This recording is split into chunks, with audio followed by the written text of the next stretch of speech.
And now, the Lowe Post. Welcome to the Lowe Post podcast on the last day of the regular season. Joining me in studio to talk about, I don't know what we would possibly talk about. Magic, Heat, ESPN Pistons. insider, East Coast vagabond, Tim Bontemps. How are you? I'm good, man. That's an accurate description. Why aren't you Tim Bontemps? Because my family is from France, but I didn't grow up in France. That's why. Bontemps. Wasn't that the town in True Blood? Yes. The number of times that my name has been turned into a French word is an extremely high number. So did you, before we start. Yeah. Very important question. Okay. Did you pick out the shirt you are wearing? The Anthony Davis thing. I literally just saw that quote that he didn't pick out his shirt. I also didn't know he picked out his. I didn't know he wore this shirt until about an hour and a half ago when I was on the plane to New York. Just to be clear, you are, as an adult man, picked out I am picking out out my own clothes. Yes. So I was on Get Up this morning, and I was watching on the plane. I said to Laura Rutledge during a commercial break, because we were talking about how stupid the shirt is, right? And how all you have to do is not wear a shirt that is a middle finger to the fans. That's it. That's all you have to do. That's a very low bar. That right? Like almost literally any other shirt. Just don't take a crap on your face. And I said to Laura Rutledge, and I tweeted obliquely about it. I said, "I'll bet you a stylist picked it out, or he's going to say that a stylist picked it out." There you go. And she said, "Really?" And I was like, "Look, I don't live in that world where people pick out my clothes, but these people have armies of other people whose job it is." That's very and true. then sure enough, bam, Anthony Davis can't pick out a T-shirt. That's the world we live in, my man. I picked out the clothes I'm wearing now, and let me tell you, you can tell I picked them out. No comment. The NBA, buddy. This is where we're at. Just the most absurd day ever yesterday. Here's what happened last night. You want me to start a Two timer? of the 20 greatest players of all time had their farewell games. Yep. One of them fell off the scorer's table trying to jump on it. I thought Dwayne Wade might have actually broke his leg. There was genuine concern in the arena last night. Detroit came back from 20 down against a Grizzlies team that has just picked names out of a hat and made a basketball team out of it. Also a big thing in Miami last night because that impacted the Heat. There was a lot of noise on press row as that game was turning around. Had Detroit lost that game, tonight would have been incredibly suspenseful. Right? It still is sort of suspenseful, but all Detroit has to do is beat the Knicks. Then again, they almost lost to the Grizzlies, who are probably trying even less than the Knicks, so who knows? I think the Knicks are like 4-400 in their last 404 games. That's what it feels like. That seems accurate. If Detroit can't beat the Knicks to clinch a playoff spot, they should lose a second-round pick. You should be docked a second-round pick. Adam Silver should have that love of the game clause. I'd go stronger. I think they shouldn't be allowed to be in the lottery. They have to have the 14th pick. Can't even be allowed. You have to beat the Knicks. Does Dwayne Casey still have the rock in his office, the big pound the rock? If he still has that in his office, you have to break that into pieces and smash it if you can't beat the Knicks. All fair. Subplot to that, right? Steve Clifford has a chance to exact revenge on the Hornets. Yep. By digging their playoff grave and shoving them in it. Right. Making sure they can't make the playoffs now, if they lose. To be clear, if the Hornets win and the Pistons lose, the Hornets make the playoffs. Right. Just so people know. So that's what I'm saying. Like the Detroit win last night took the suspense out of that because all Detroit has to do is beat the Kazoos, who are no longer starting Mario Hezonja, point guard. I guess that experiment went too well, so they have to go down to the next thing. Noah Vonleh maybe will start at point guard tonight. They're also arguably not the biggest joke in the league anymore, too. Well, that brings us to the Los Angeles Lakers. I am putting 10 minutes on the clock because you know what? I am fucking sick, and I'm going to curse on my own podcast. Wow, Zach Lowe cursing. I am so sick of the Lakers, who by virtue of being incompetent, continue to make themselves the biggest storyline in sports. Yeah. Well, I mean, I have so many things to say. I mean, the thing about this is, like, people are going to focus on this stuff yesterday, right? With Magic, with this absurd press conference. But this isn't about yesterday. This isn't about missing the playoffs. This isn't about the last 2 years. This is about the past 6 years for the Lakers, right? Like, this is the Lakers. They're supposed to be one of the flagship franchises in the NBA. And ever since they gave Kobe Bryant 5.5 years ago, one of the most absurd extensions in the history of the league, this 2-year, $50 million extension when his his Achilles was blown out. You had no idea what he's going to look like. Sunk their cap the next 2 years. From that point forward, everything the Lakers have done has been a clown show. They had such a bad meeting with LaMarcus Aldridge. They had to have a second one. They can't get a meeting with Kevin Durant. They don't really get any interest from LeBron James the first time. They go out in 2016 after they can't get Durant or even Al Horford to meet with them. They sign Timofey Mozgov and Luol Deng to just absurd contracts, first day of free agency, completely screw up their cap for years. They get they get the second pick in a row, 3 years in a row, and the pick is top 3 protected. Unbelievable luck. They can't draft a star with that, right? Then, after all this, in the middle of 2 years ago, Jeannie Buss fires her brother, fires Mitch Kupchak, right? It's like, oh, okay. Lakers have a chance to reset, right? Reset, have a real team. What do? They hire Magic Johnson and Rob Pelinka in the same day to run the team. Don't do any kind of search. Don't do any kind of looking around to see who they can get. Go try to get Masai Ujiri or R.C. Buford or Bob Myers or somebody to run this team. And then you look at what's happened the last year. I got destroyed last fall for saying that the Lakers are going to miss the playoffs when all I did was look at the way this team was built and say, I don't know. I've watched LeBron James play the past, 8 or 9 years, 10 years, 15 years. What is the formula for this team to be good, for LeBron James' team to be good? To have people around him who could shoot the ball and play defense. The Lakers sign people who can't play defense and can't shoot, and who need the ball, so LeBron has it less. It was just the most absurd offseason, maybe in the history of the league. And then you go through this whole season, you have the debacle with Anthony Davis. You have Magic Johnson telling his players to toughen up, and, oh yeah, this is just part of life. You're going to get traded, which is absurd. You have all the tampering stuff, which I didn't even get into. And then last night, you have this unbelievable press conference. I'm at this Dwayne Wade game in Miami, right? You mentioned it. Dwayne Wade, Dirk, both have 30-point games last night. Final games at home. Really cool ceremonies both places. Really neat stuff, right? I watched the Dirk one on TV. I was at the Dwayne Wade one.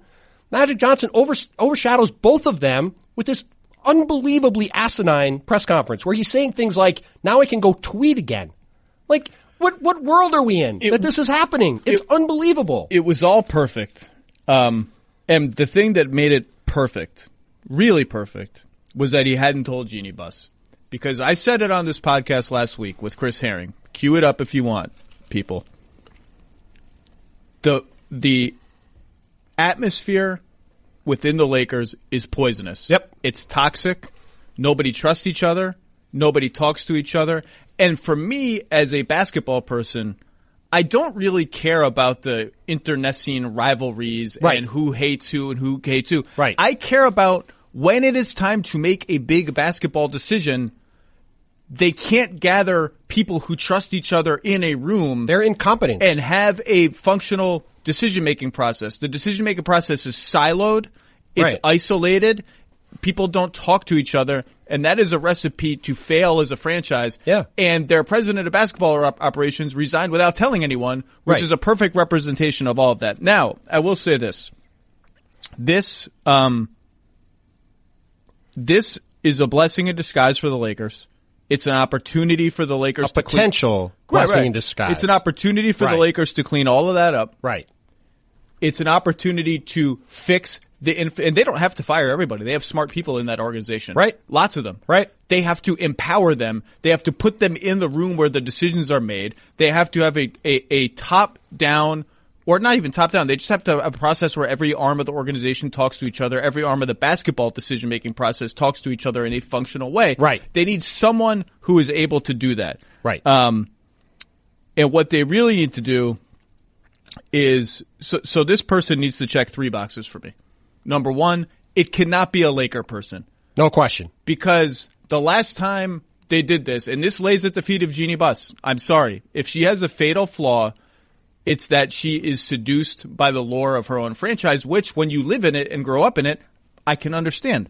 When you fire Mitch Kupchak and you fire your brother, and your first impulse is hire the greatest living Laker, arguably, and Kobe Bryant's agent. Right. You have not done a good job. That was insane. I got to go back to that again. I said it before. They fired them in February, right? You had 2 months in theory to find the best candidate you could find. It's the right move, right? Everybody was saying they needed to clean house. They clean house. To your point, she doesn't even do a search. She just hires people that she knows immediately without looking around. Now, I think Jeannie is good. Well, I got to say, the track record doesn't say she's good. The track record is discouraging, but she's very respected around the league in all matters of business and all this stuff. And I believe that's all true. I mean, they make a ton of money, but also so do the Knicks. But she has a blind spot. And the blind spot is what she grew up with in the Lakers history, and that needs to be overcome now. It's the same reason. The first time I talked to her, it was like 2013 or 14 in her office, it was preseason. I said, "Hey, I think the season's going to go." And she said, "As long as Kobe's here, I think we can contend." Right. And I was like, you can't. That's not going to happen. Right. That is the problem with the Lakers. You just said it, right? The Lakers are so caught up in the hubris. The hubris that organization has is unbelievable. That they think that just because they've won all these championships, they've made all these finals, that things are supposed to happen. Like Magic was angry that the Pelicans just didn't trade him Anthony Davis, right? Because they're the Lakers and they're supposed to get Anthony Davis. Like that's just what's supposed to happen. Right? They got Magic, they got Kareem, they had Jerry West, they had Wilt Chamberlain, they had Kobe Bryant, they had Shaq. They're supposed to get Anthony Davis. No, you're not supposed to just get Anthony Davis. And to your point, Brian Winters has said this a couple times today, and I think it's 100% true. The Lakers have been run like a family business because it is a family business. It's a family business. And it can't be run like a family business. It needs to be run like a multi-billion-dollar corporation, which is what it is. I mean, the Lakers are worth, $5 billion, right? Like, this team needs to be run like a 21st century operation. And to your point, the biggest thing they could do to change that is to go out and hire a competent, proven executive, whether it's, go get a Masai Ujiri, a Tim Connolly, a Dennis Lindsay, a R.C. Buford, Bob Meyer, somebody like that. Go hire David Griffin, who's not anywhere, knows LeBron, knows Luke Walton, right? Go get somebody that has run a team, knows how to run a team, and can come in and, to your point, empower the smart people that they have and just overhaul that entire organization and bring it into the 21st century. Because the bottom line is the Lakers are stuck in the 80s and the 70s and the 90s and the 2000s, and they are not in this decade at all. And the organization is a joke around the league. I'm not even going to go that far because I'm saying today, the way this year has played out, the way yesterday played out, I mean, they're the laughing stock of the league today. Today, yes. That's what I meant. Today they are. I don't even think it's necessary to clown the Lakers. I'm not here to clown the Lakers. I'm not just trying saying, to either, but it's unbelievable the situation that they're in. To me, they have, through accidents and bad decisions, ended up in a place where they are unable to make functional basketball decisions because the level of trust and discourse isn't there. And the drama of that, the silliness of that, it's all fun. It's all interesting. It's all good Twitter fodder and all this. All I care about is, do you have a good decision-making apparatus? And they do not. Right. And where you see that come through, you see it come through in every possible way, but just leading up where everyone's talking about Luke Walton. What happens to Luke Walton? And you talked about the disastrous signings that they made in the summer that everyone knew were disastrous the second they happened, except for them. Right. What you have seen in the last month, if you read the media coverage carefully, is every arm of the organization anonymously trying to blame 100%. Every other arm of the organization. Circular firing squad. For those signings. So first it was Magic's idea. Then it was like maybe kind of LeBron's co-idea, and Magic was like, yeah, I sign off on that too. Right. Then it was like maybe Luke Walton's idea. Right. No, then Luke Walton pushed back on that. When you see that happening, it's not just evidence of discord. It's evidence of a broader cultural toxicity that needs to be vaporized. So step number one, outside the organization, outside Lakers history. Step number two obviously has to be good. Now, step number three, I think not enough people are, or checkbox number three, has to be able to sit across from the top 10 players in the world in a free agency meeting and win them over. And to me, that eliminates some or all of the number two guys in the league, even if they have the GM title. Like, I think one of the smartest things they could do is reach across the hallway and get Michael Winger from the Clippers. Michael Winger is one of the best in the whole league. I just don't think Michael Winger is ready to sit in front of Kawhi Leonard or Kevin Durant as the number one guy and say, come here. Now, you mentioned, but I don't even know if that, they just need to be competent. Man. No, of course. They have every advantage. That's the baseline. No, I know, but I'm saying they have every advantage, right? They have every advantage. And over the past 5 or 6 years, they've neutered every one of those advantages. When they have every possible advantage. They have all the money. They've had draft picks. They have location. They have everything. And they've messed them all up. So to your point, I agree. Like, look, if you could get Masai Ujiri, say, right? Masai checks every box. But Michael Winger is a competent, incredibly competent, bright guy who's leading an organization. By the way, they should look across the hall and see what the Clippers have done. Yeah. The Clippers have a competent team. Yesterday they claimed Rodney McGruder. He can't play in the playoffs. He would have been a perfect guy for the Lakers to get. If I had a team, I would hire Michael Winger or somebody like that in a second. I do think one of the things that Magic said yesterday that's interesting is free agency is still the path for us. And I think he's correct about that. And I think if that's the case, that's where the Griff, and I agree, Masai Ujiri is a name that will come up. I think Bob Myers is a name that will come up. Sure. And I've heard it speculated for years that if there's one job that could get Bob Myers out of Golden State, sure, it's the Lakers. It's a great job. He went to UCLA. Everyone likes to live in Los Angeles. Yep. Now, the interesting thing is, I don't know if LeBron is a plus or a minus for. I think that will be in the eye of the beholder. I mean, it depends on who you talk to, right? For some people, it's a minus. For some people, it's a plus. And that's interesting. I think Griff obviously got named. Tim Connelly. I think Neil O'Shea in Portland. The elephant in the room in the NBA right now is that no one knows what's going to happen with the Blazers' ownership. Right. It goes for Dame Lillard this summer too. Like, he's going to be eligible for the Supermax. Is like I don't want to say absentee, but is a unclear future in ownership going to be willing to pay him that? Neil has ties to Los Angeles, used to run the Clippers. Yep. I think that's a name that makes sense. The RC, look, every good executive in the league should make sense. This is a job that has every, like I said, when I said they were a joke, I mean they're a joke today because of what happened yesterday, which was an embarrassment for the league that happened yesterday. And overshadow what happened with Dirk. It overshadowed what happened with Dwayne Wade. But the Laker job has everything you could want if you're a front office guy, right? And if you're an ambitious guy who wants to win at the highest level, the Lakers can do that. But to your point, the only way it's going to happen is if the organizational rot that exists is carved out and replaced by competency and trust at every level, which clearly right now, to your point, does not exist at all. I have two more things to say about the Lakers, and then we're moving on. All right. Number one, 80% of Magic's explanation yesterday made no sense. That might be low. Tweeting? You got to tweet about Russell Westbrook and you can't tweet? It's Twitter. Right. Stop tweeting. Right. Just who cares? Right. Number two, well, I would have had to remove someone's livelihood, and I just couldn't bring myself to do that. My man, you run like billions of dollars worth of business. You never had to fire somebody. You never had to move someone's job description. Well, and meanwhile, he made all these people's situations worse. I mean, he undermined Rob Pelinka. He undermined Luke Walton. And my only point what is, are you doing? My only point is this idea that firing Luke Walton was just going to be too much for him. Right. It was just going to be too much. I don't believe that. And there was one other thing I was going to say about the Lakers, but I forgot what it was, and I don't care anymore. That time is up. Goodbye, Lakers. We've talked enough. We will see you next year. People, one of the most important things we do for our health every day is brushing our teeth, and most of us don't even do it properly. Quip is a better electric toothbrush created by dentists and designers to make sure you are doing it properly, and it's simple, affordable, and it makes brushing enjoyable. It has little sensitive sonic vibrations that are gentle enough on sensitive gums. Why? Because people brush too hard sometimes, or some electric toothbrushes are too abrasive. Not Quip. It is a built-in 2-minute timer with pulses every 30 seconds so that you switch sides and brush for the dentist recommended 2 minutes. If you actually sat here and counted 1 to 120, you'd realize 2 minutes can kind of feel like a long time. You might be shortchanging it. Up to 90% of us, in fact, don't brush for a full 2 minutes or don't clean evenly. We're lefty or righty heavy.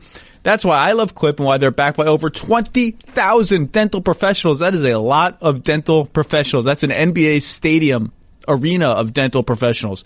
Quip starts at just $25. I always imagined a high-end electric toothbrush would be like triple digits at least. $25, that is, if you go to getquip.com/low, my last name of the name of this podcast, right now, and you get your first refill pack for free with a Quip electric toothbrush. That's your first refill pack free at getquip.com/low. I revealed my awards ballot today on the .com. my individual awards ballot, so MVP, Coach of the Year, Rookie of the Year, Defensive Player of the Year, Sixth Man, and Most Improved. That is all for public perusal. I am, on this podcast in the next 40 minutes or so, going to reveal the rest of my awards ballot. I will not write it because I am tired of writing. Wow. And it hurts my brain. Not doing the second half of the column. I am going to reveal it here. All what NBA. A slacker move by Zach Lowe. All NBA, all defense, and all rookie. All right. And I'm excited. I don't know your ballot, so I don't know yours either. Let's do this. Let's start with All NBA, which has obviously huge implications for players and teams. Yes. and contractual stuff. I'm going to say my first team. I think the first two teams are very easy. We'll see. We'll see. I'm going to say my first team. Okay. And then you'll Perfect. respond. First team. There are three people who should be unanimous. Stephen Curry as a guard, James Harden as a guard, and Giannis Antetokounmpo as a forward. We agree.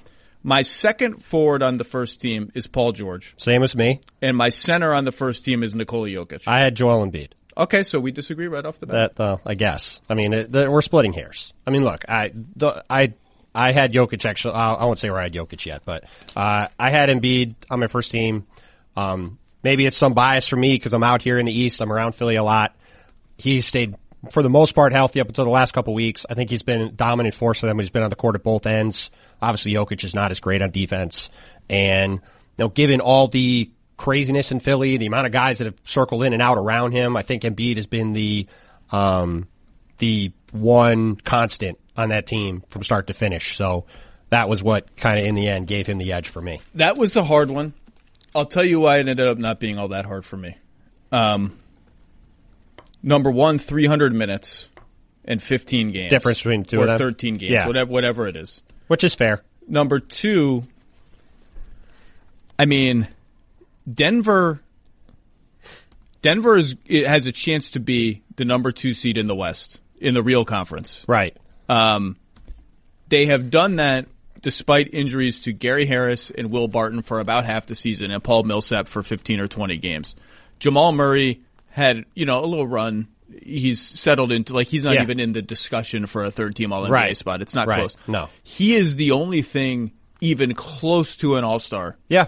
On a team that's going to win 55 games and barring a disaster on the last night of the season, or 54 games, get the second seed. Right. Oh, a word on that, Tim Bontemps. A word on that. Mike Malone, I like you as a coach, like you as a guy, put you third on my Coach of the Year ballot.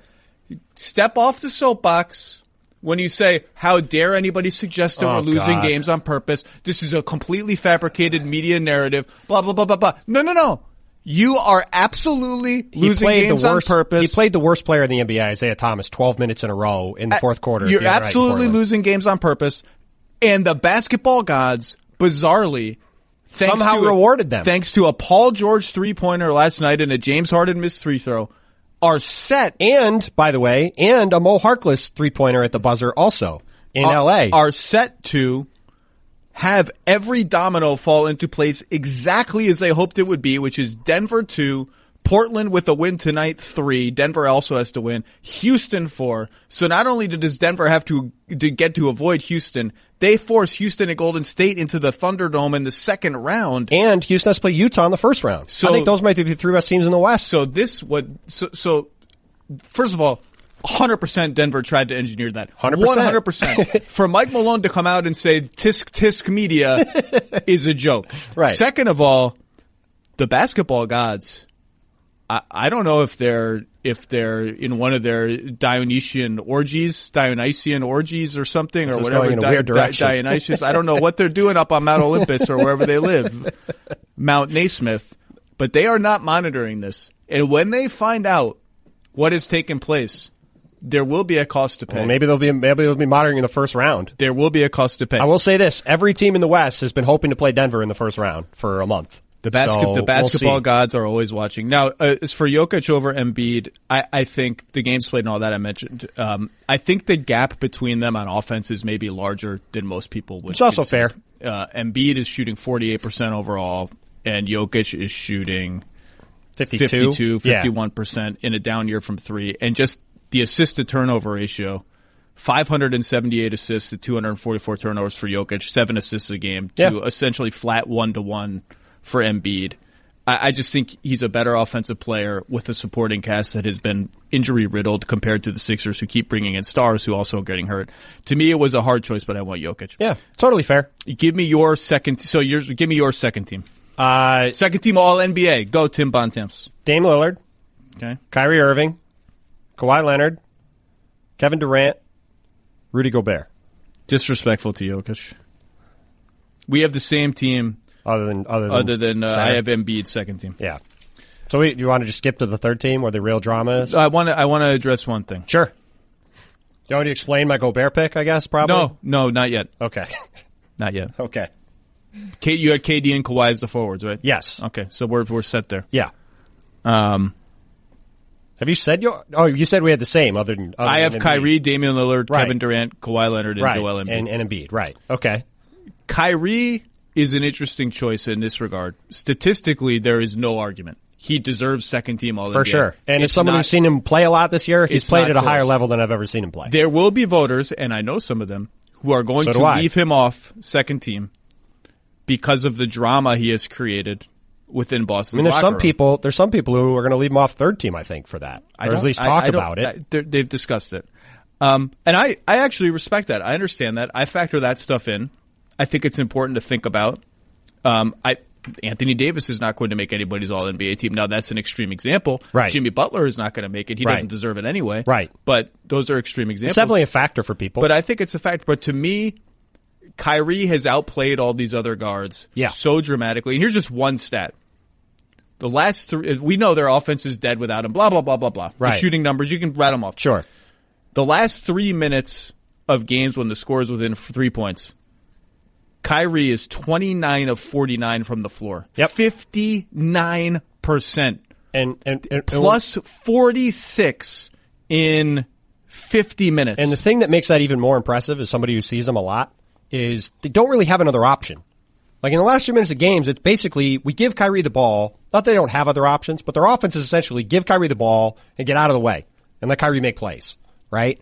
And so to your point, if you're going to be 29 for 49 in that situation when everybody knows it's coming on top of it, I mean, it's been incredibly impressive. And, you know, to your point, I think Kyrie on his play definitely deserves second team. And while the third team guards are probably the hardest All-NBA choice I've ever had, which we'll get to in a minute, I think he is clearly with Lillard on the second team line. Yeah, he's the fourth guard. Like Lillard's above him, right? For all the culture setting reasons that are being alluded to. If you wanted to put him third team, I think he has done damage inside that locker room or his free. It's hard to separate sometimes a player and a player's situation. So, like, would his free agency have inevitably caused? Like, has Kevin? There's also just a lot of things in the Celtics locker room that are weird too.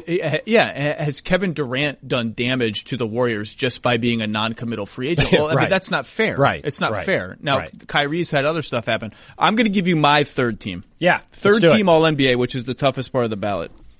My guards are Russell Westbrook and Bradley Beal. Okay. My forwards are LeBron James and Blake Griffin. Okay. And my center is Rudy Gobert. Okay. So let me walk backwards. Okay. And just explain the reasoning.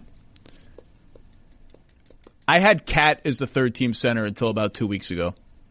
And so I didn't really consider him. And Gobert has just been so sensational on both ends of the floor. He was my choice for Defensive Player of the Year. And offensively, he's been very, very good. It's not like he's averaging 10 points a game. He's up at 16, 17, whatever he's at. Cat is on another level offensively. On another level. Right. He's on another planet. Yep. I do think there is... It's just Minnesota has not played a meaningful basketball game in a long, long time. Yep. Utah is playing meaningful, real, stressful basketball games.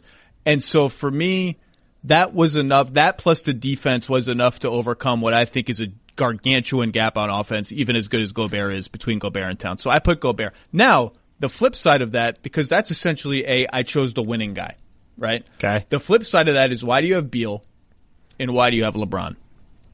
If I can preemptively defend myself. Go for it. I mean, I have Beal too, so. Essentially the reasoning is because I couldn't find anybody as good as Gobert. I couldn't find any quote-unquote guy on a winning team that had such a tremendous case that was a player of the year in one of the categories. Right. So LeBron, people are going to leave LeBron off. It's fine. 55 games on a losing team. There's very little precedent for such a player making an All-NBA team. There's very little precedent for LeBron James. There's very little precedent for 28, 8, and 8. And before he was injured, that team was going to be fine. To me, well, I am still skeptical about that, but that's another story. That's enough. I just couldn't find another forward. Now you did, so I think so. We'll get to it. Maybe. And Beal. Look, here are the names that are there. Kemba Walker, losing team. Shooting stats not even close. Right. Beal is putting up 26, 6, and 5 and 55% shooting from 2. Beal separated himself out as the clear fifth guy for me, but I'll get to that in a minute. Your winning guy is Klay, who just started so slowly, and I love Klay. He just doesn't have to do the lift these other guys have to do, and the advanced stats, it's not close. The surging winning team guy is Donovan Mitchell.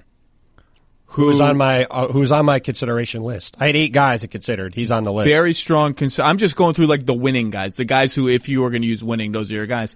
I just think Bradley Beal's been demonstrably better than Donovan Mitchell, and he is playing winning basketball for the Wizards. The team stinks.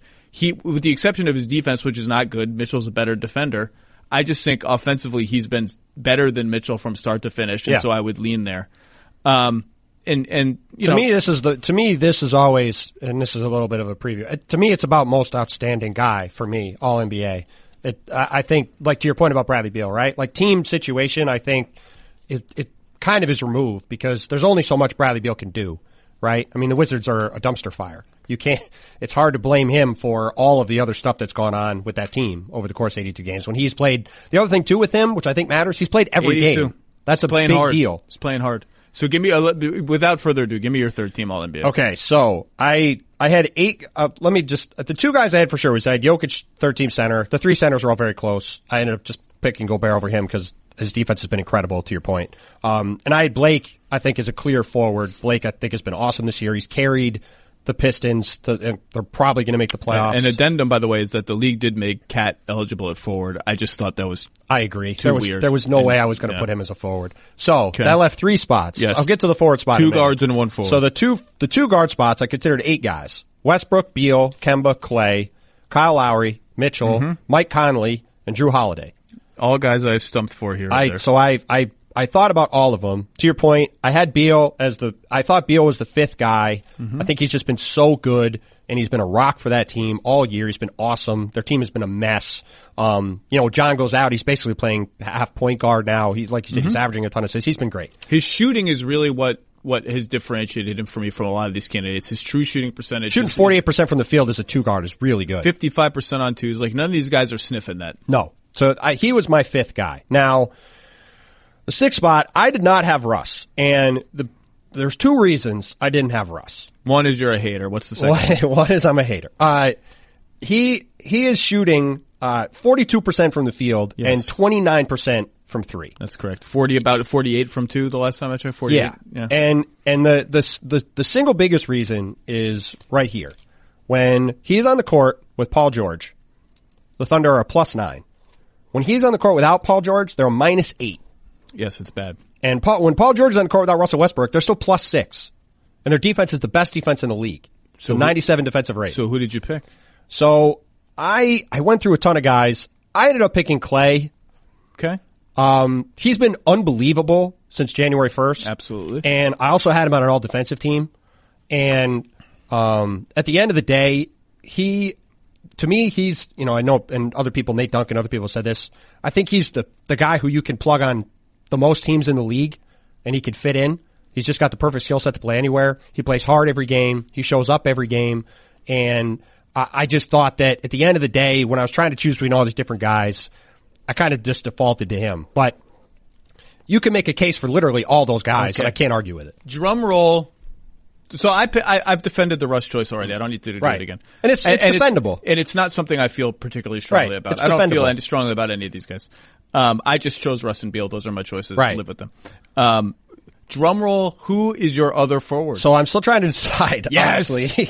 But you don't want to put LeBron on, huh? Well, I have a couple. Dan Devine wrote this the other day. Other people have said it. You win 55 games. You play 55 games on a losing team. LeBron didn't play any defense all year. Some of the defensive highlights were laughable, right? He's unbelievable offensively. I still will probably pick him, but I'm thinking long and hard about putting Pascal Siakam on ahead of him. Yes! Siakam has been incredible for the Raptors this year. Kyle Lowry and Kawhi Leonard have combined to miss almost 40 games, and the Raptors are going to win 58 games. And Siakam is a monster on defense. He's gotten infinitely better on offense. I mean, I'm speaking to one of the leaders of the Pascal Siakam fan club. Yeah, you don't got to convince. So this is a Pascal safe zone here. I'm honestly still not sure which way I'll go. I probably will end up going with LeBron, but I'm going to think about it for the next 24 hours because Siakam has been so good that I might put him there instead. I love Pascal Siakam.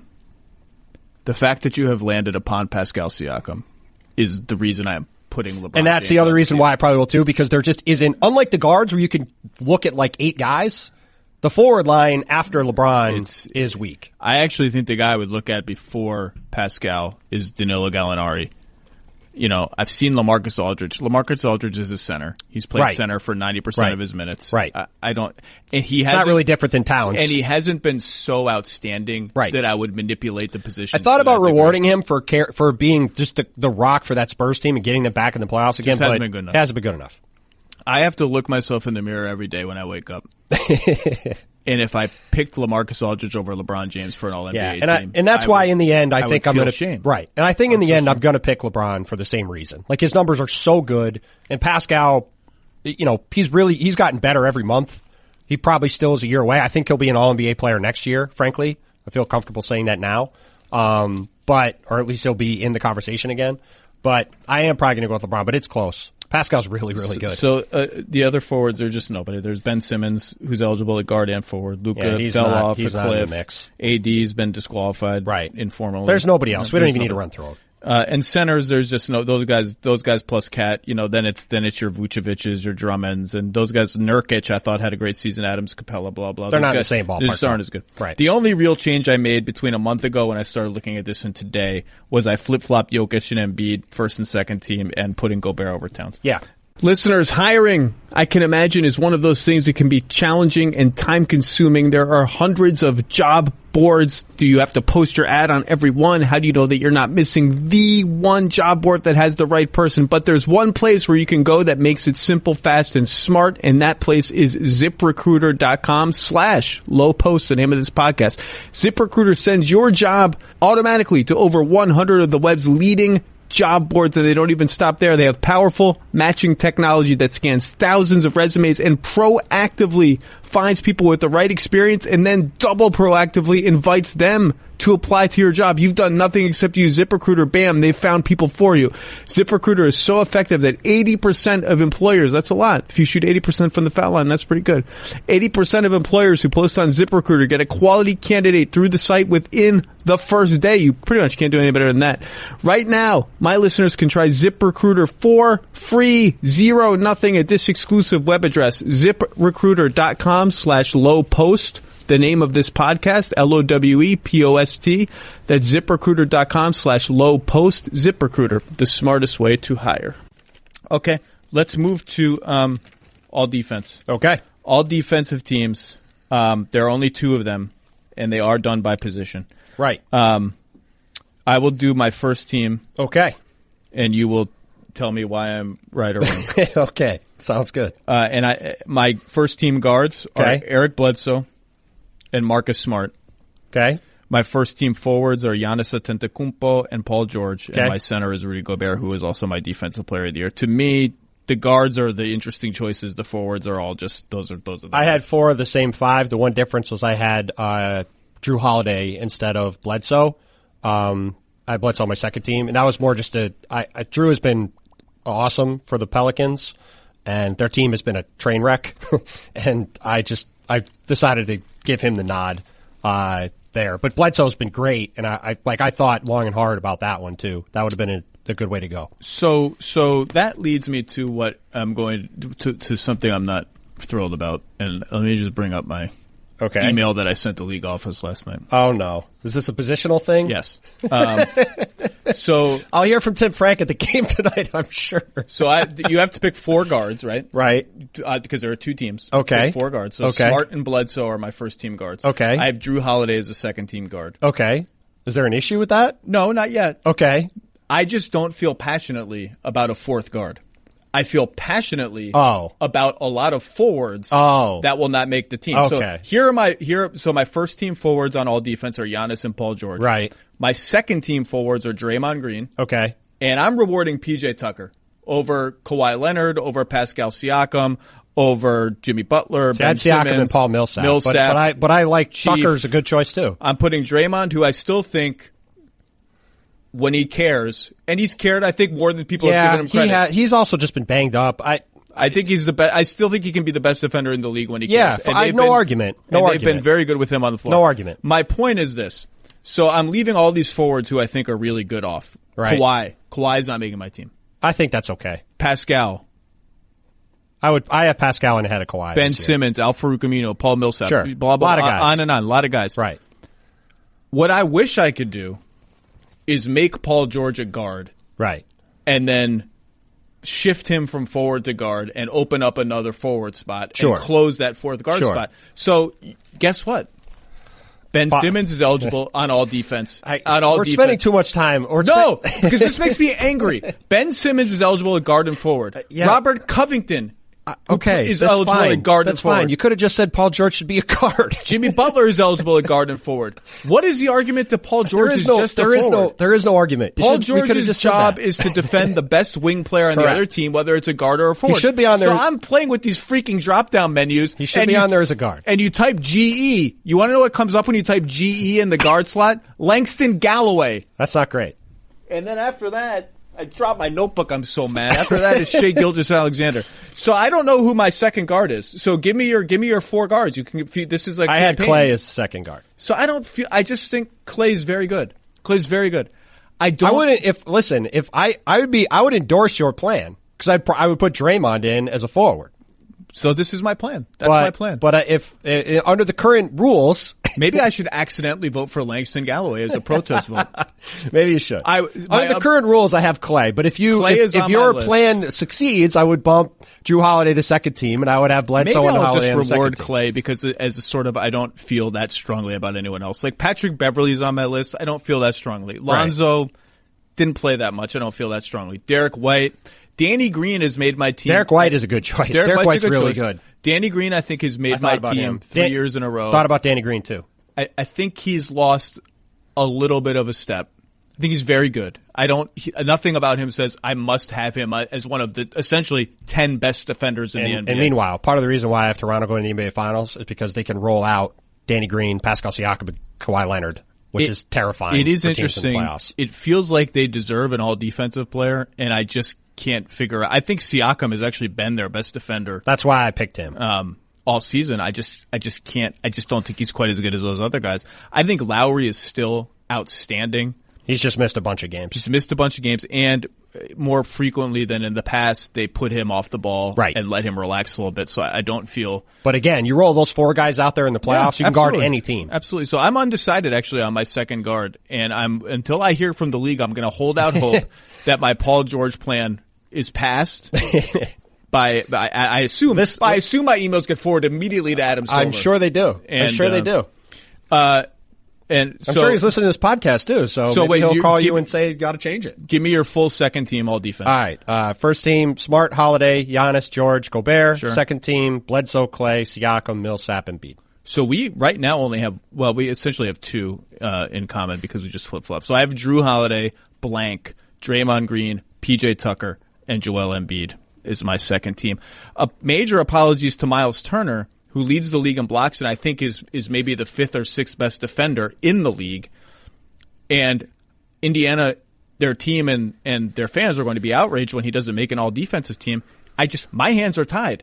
He's not one of the 2 best centers in the league on defense. Right. I think that all defense more than anything else should be positionless. Yeah. There should be no positions because for many reasons, the most fundamental of which is center is the most important defensive position, and they get 2/10 of this ballot. Right. otherwise known as when you I'd actually rather. reduce to lowest terms, I'm fine with this being. I would rather just have defensive player of the year have 5 spots and then this be the same. That's fine. So I'm willing to listen to Clay as my second guard, or Derek White or Danny Green. Well, there you go. Josh Richardson's on my list. I don't think he's been that great. Great. They've all been good. Right. I just am having trouble finding. Yeah. That's why I settled on Clay in the end. I'm going to make a prediction. Are you ready for my prediction? Okay. I'm going to predict without looking. Okay. That we have the same first and second team all rookies. Ooh. I'm going to predict we are 10 for 10. All right, go. And that they are. Maybe I'll change my picks if they're wrong, and I'll just let you be right. And not only that we have the same first team and second team. All right, team. well, let's see. Run through them. Well, give me your first team. Okay. Luka Doncic, Trae Young, DeAndre Ayton, Jaren Jackson Jr., and Mitchell Robinson. My prediction is incorrect. Oh, okay. My first team is, Luka, Trae, Ayton, Jaren Jackson Jr. My fifth is Shai Gilgeous-Alexander. I went back and forth on him and Robinson. I went with Robinson in the end. I have no problem with that. On a permanent basis, Mitchell Robinson has been a first-team all-rookie level player. Right. I know he hasn't played a ton of minutes. Right. So and to me, Shai, the minutes difference and the fact that he's doing this as a starter on a winning team. And he's been really good. And has surged. I think he's shooting 38% from 3 now. He's had a really strong finishing kick. He's already a good defensive player. He's been really, really good. That was enough to get that spot over. To me, it came down. I didn't really consider. I love Robinson. He was an absolute lock for an all-rookie spot. I didn't really consider him because I just thought Shai and Bagley. I went back and forth between all 3 of them on the plane this morning and went with Robinson. Have done enough. I don't think any of those choices need justification. Perhaps it's the fifth first team all rookie spot. Right, and perhaps one of the only, people have already forgotten about Jaren Jackson Jr. I put him third on my rookie of the year ballot. I think if he'd played a few more games, I definitely would have had him third. I think if he had played a full season, I would have had him second. Possible. He was really, really good. He's really good. This rookie class is loaded. Usually it's hard to come up with 5 guys, and the second team is a train wreck. I actually came up with 3 teams. No, I have snubs. Yeah. I have snubs. I literally have a whole third team. I never have snubs on all rookie. I was going through it today. This rookie class is really good. Okay, so give me your second team all rookie, and now I bet we're gonna have the same 10 guys, but we've just flip flopped. But give me your we'll second see. team. Maybe I'll be wrong again. Marvin Bagley, Colin Sexton, Shai Gilgeous-Alexander, Kevin Huerter, and Landry Shamet. We do not have to. I have the wrong picks. Who did you have? My second team is Marvin Bagley, who I considered strongly for a first team. And Colin Sexton, who I gave a look for first team, but doesn't deserve it. Right. Landry Shamet. Right. Because he's shooting 40% from 3 and has been starting on a winning team and a key bench player on another winning team. Right. Mitchell Robinson and Phoenix Bridges, Mikal Bridges. I thought about him too. Mikal Bridges is a candidacy that made me a little bit uncomfortable. You mean Pelton? You put Mikal Bridges on your team. Yes, but for Pelton, in emailing with me, said why not first team Mikal Bridges, because his advanced metrics are really good, off the charts. Really good. And I understand why. He's a long-armed, good defender who shoots threes decently well, and those players always grade out well. Yep. He also regularly takes 4 shots and has the usage rate almost of me, and I'm not an NBA player. Right. And if I were, I assure you I would have a higher usage rate until my coach took me out. Right. So I just think sometimes those advanced numbers, there's sort of a bystander effect that goes too far in a positive direction when you're too much of a bystander. Right. And I think that happened with him. But if you're asking me to compare him to Huerter or Harry Giles or the other Bridges or Okogie, or Alonzo Trier, all guys I considered, those are enough to get a second team all rookie spot, which is it's like a participation ribbon, basically. It's not that big of a deal. And ultimately, I just think Huerter long term is going to be the better player. And I got Herter's on my list. He's on my snubs list. And Bridges was on mine. So at the end, at the end of the day, I picked him. But again, I have another 5 or 6 guys I could have named. This rookie class is actually deep. Can I tell you the snub I actually felt most bad about? Which was? Not Kevin Huerter. Which was? Jalen Brunson. I had Jalen Brunson on my list too. Not on the. No one has noticed because he started playing more when Dallas started. He's been really good. And again, you watch these guys. Some of them are numbers good, and some of them are. Basketball this guy good. is playing real basketball in games that are close or in a style that was a lot like Fred VanVleet, guy who just knows how to play, walked in, immediately can contribute. And so he was my most painful snub amongst the other guys that I mentioned before. And credit to the Knicks. Robinson's going to be good. Trier's all right. Knox is somehow their third best rookie. I bet Knox gets a lot of second team votes just because of points per game. Right. He might get first team votes for that. He will not deserve them. He was very bad this season. Not great. But also, as I said last week, not in a way that has me particularly worried. So those are my all NBA. All defense. I guess I have one TBD all defense spot, and until I hear from the league, the commissioner himself. There you go.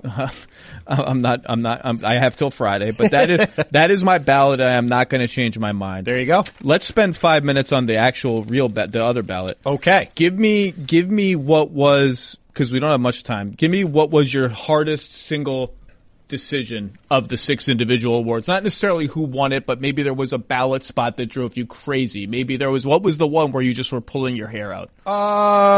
I'm trying to think. I had Giannis for MVP. I thought that was pretty straightforward. James Harden's had an unbelievable season. I think Giannis is becoming the best player in the league, and I think he's a dominant two-way player, and so that was pretty easy. Same with Gobert at Defensive Player of the Year. Best defensive player in the league. I felt good about that. I'm not going to belabor this. I wrote the big column about it, but I felt that was my most difficult choice going in, and by the end, I felt very good about it. And I had Giannis second too. Giannis is incredible. Just Gobert's such a force. I mean, you wrote enough about it. I don't want to go through it, but he's been the best player. Again, there's been a lot of talk about Trey pushing Luka for Rookie of the Year. I don't really believe that. Trey's been awesome. I think Luka's the clear Rookie of the Year. I had Trey second. I had 8 and third. That was pretty simple. 6-man, I'm just scrolling through these. 6-man, Lou Williams. I thought about other guys, but he's averaging 20 points in 26 minutes. It's unbelievable.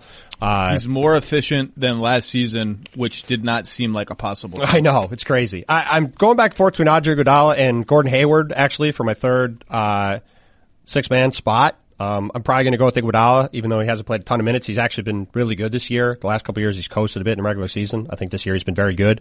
That's a key thing for me to watch in the playoffs. If he's healthy and good, it's going to be very, very hard for them to lose. Most improved is always an impossible award. I think you agree with that because the criteria is kind of amorphous. I don't put second-year players on it. I know our buddy Kirk Goldsberry got mad at me the other day for that, but I expect those guys to take a jump. So that was pretty tough. I think Pascal Siakam's a runaway winner. The second and third spots were tough. I ended up going with Giannis and Nikola Vucevic because Vucevic has made such a jump, and I think Giannis has made a huge jump too. All good candidates. I thought hard about Vuce. He did not end up making my ballot. And then Coach of the Year, I thought was the most impossible because I think you could literally name 8 or 9 or 10 guys who deserve spots. I actually went with Dave Yeager first because I honestly thought the Kings might win 10 or 12 games this year, and they may win 40. And I just think it's remarkable the way that he's been able to get that team to play. Then I had Doc second and Bud third, but you could have Steve Clifford, you could have Terry Stotts, you'd have Pop, Kenny Atkinson.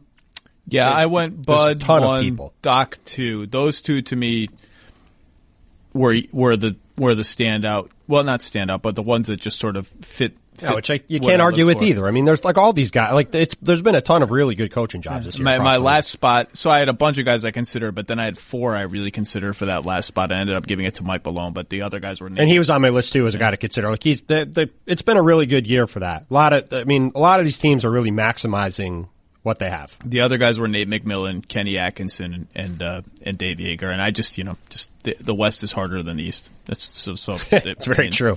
That. In some respects, at least outside the top 4, that played into my thinking. I will say the most improved player thing. I've come back a little bit on the not voting for second or third year players or whatever. I've come back to not really caring about that because a lot of people who are like, well, I don't vote for second year players. The most common winner is like a third year player. Yeah, right. So, I mean, is it really that big a difference between second and third year? Like, you're not going to vote for a second year guy, but a third year guy is like a no brainer. I don't, and I had De'Aaron Fox third place in most improved as a second-year lottery pick, which is also totally reasonable. But it's what some voters don't do, and to me, that just comes down to watching the game. So this is not like John Collins made a big statistical leap this year, right? From year 1 to year 2, right? And he's not exactly the same player he was last year. Like a lot of his threes are above the break threes, whereas almost all of them are corner threes, right? But really, he's a better version of the same player. Yep. De'Aaron Fox went from, at the hardest position to play, went from it's unclear to me if he has any idea what he's doing to this guy is thinking 3 steps ahead and manipulating the defense. He did in 1 year what it takes a lot of point guards 6 years to do. No question. So I considered him for the number 1 spot, and if he won, I wouldn't, even over Pascal, who I voted for, I wouldn't have any major objections. Because no, he's been great. That's the second-year prototype guy I would vote for, the guy who makes that kind of leap at that position. And even with my qualifier, I think if you put De'Aaron on your ballot, I mean, he's been awesome. I mean, look, I did a poll a month ago of kind of the 4 super sophomores, right? Ben Simmons, Donovan Mitchell, Jason Tatum, and De'Aaron Fox. At the beginning of the year when I thought of that idea, I was only going to have the 3 guys who topped the column last year, or topped the balloting last year, right? Tatum, Mitchell, and Simmons. But De'Aaron was so good that by the time I did the poll of people around the league, I had to include him because he's been that good. And there were a lot of people who argued he might end up being the best of them. And if you'd said that this time a year ago, people were like, well, that's crazy. So it's a credit to the leap he's made. And when you talk about the job Jaeger's done, I mean, just as much of a reason why the Kings are competent and good this year is because De'Aaron Fox has been really, really good. Listeners, you know that getting tickets to sporting events for friends and visitors used to stress me out. There were too many sites to check on the secondary market. Am I getting a good deal? Am I getting the best deal I can get? What if there's a better seat and I just forgot? Well, guess what? SeatGeek has solved all of those problems for you. It pulls millions of tickets into one place. Only have to visit SeatGeek and that's it. And you can easily find the best seats you want for the price you're willing to pay. They have a super easy to use color-coded system. Green dots for good deals, red dots for less good deals. It's very interactive and easy to see where your seat is, whether it's obstructed, unobstructed, all of that. And best of all, every purchase is fully guaranteed, so you can shop for tickets on SeatGeek with confidence. SeatGeek should be your go-to ticket source for everything: sports, concerts, Broadway shows, theater, comedy, all of it. Best of all, my listeners get $10 off their first SeatGeek purchase. Just download the SeatGeek app. Enter promo code Lowe, L-O-W-E, my last name, the name of this podcast. That's promo code Lowe. Bam, $10 off your first SeatGeek purchase. SeatGeek, life's an event, and we have the tickets. What is your full 5-man MVP ballot? Let's scroll. Giannis, James Harden, Paul George, Dame Lillard, and Nikola Jokic. So we have almost exactly the same, except I have Jokic 4th and Lillard 5th. Which, again, is totally fair. I just gave Dame a little bit of an edge because I think their team is more limited. And he's just carried them. But, Jokic has been great. There have not been 5 more valuable players than Damian Lillard. There just haven't been. He needs to be on the ballot. It felt bad to me to leave off both the Warriors candidates. They are the best team in the league, if not the best record. They're the second best record. We're tied, I guess, Toronto. Yep.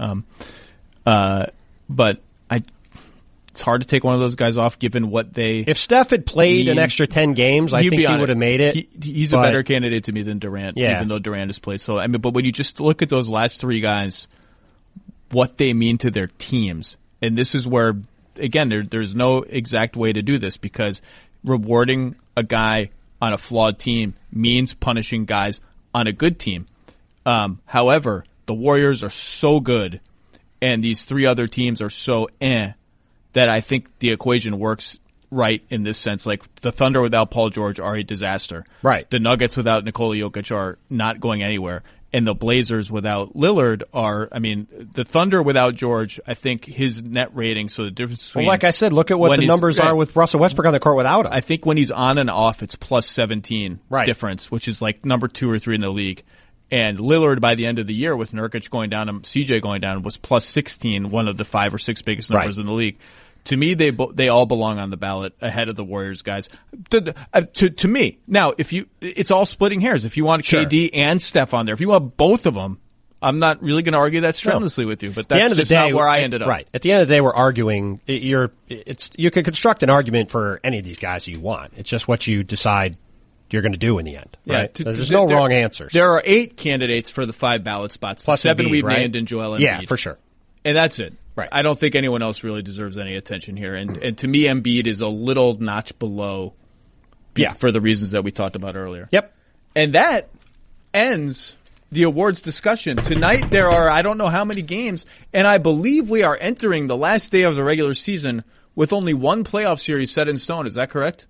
Boston, Indiana. I'll be at. I believe Celtics Pacers. Get excited. Is the only one. Is that going to be that can't be the NBA TV series because of Boston? No. The NBA TV series will be Toronto and either Brooklyn or Orlando is my prediction.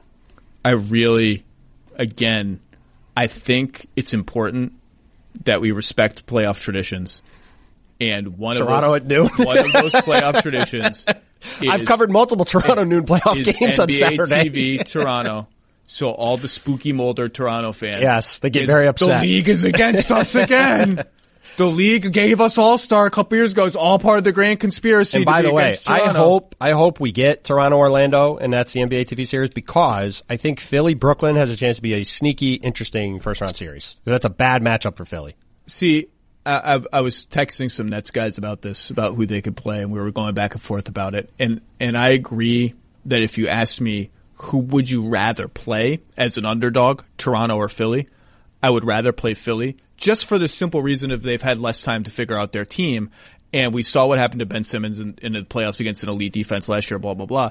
My worry about Brooklyn in that series is Philly is really tough to beat when Joel Embiid can just absolutely put your center in the basket. He can put Jared Allen in the basket. Correct. Listen, I'm not saying they're going to beat the Sixers, right? But it's like, that has a chance to be an interesting series where I don't think Philly-Orlando is an interesting series because the Nets have guards who can attack Philly, which is their one major weakness when they're starting lives on the court. Yes. And Orlando really does not. D'Angelo Russell would get all the mid-range jumpers he wants. And Dinwiddie's played well against them. They could create buckets, whereas Orlando can't. Their guards would have a good series.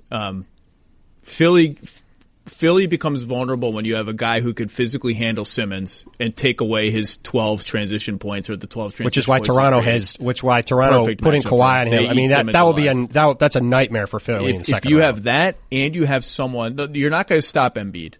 Which is why Toronto getting Marc Gasol was also big because that was the one issue they had. You just need to either not let him put you in the basket and not let him get 20 free throws. Yep. If you can do those things and contain Simmons, obviously Philly's in a lot of trouble. But the playoffs are almost here. They are here on Saturday, and Tim Bontemps, thanks for coming here with your ballot and everything else. And sure, pal. Enjoy the last day of the season and enjoy your continued vagabond existence up and down the Amtrak corridor. That's my deal, man. Thanks for having me. Thank you, sir.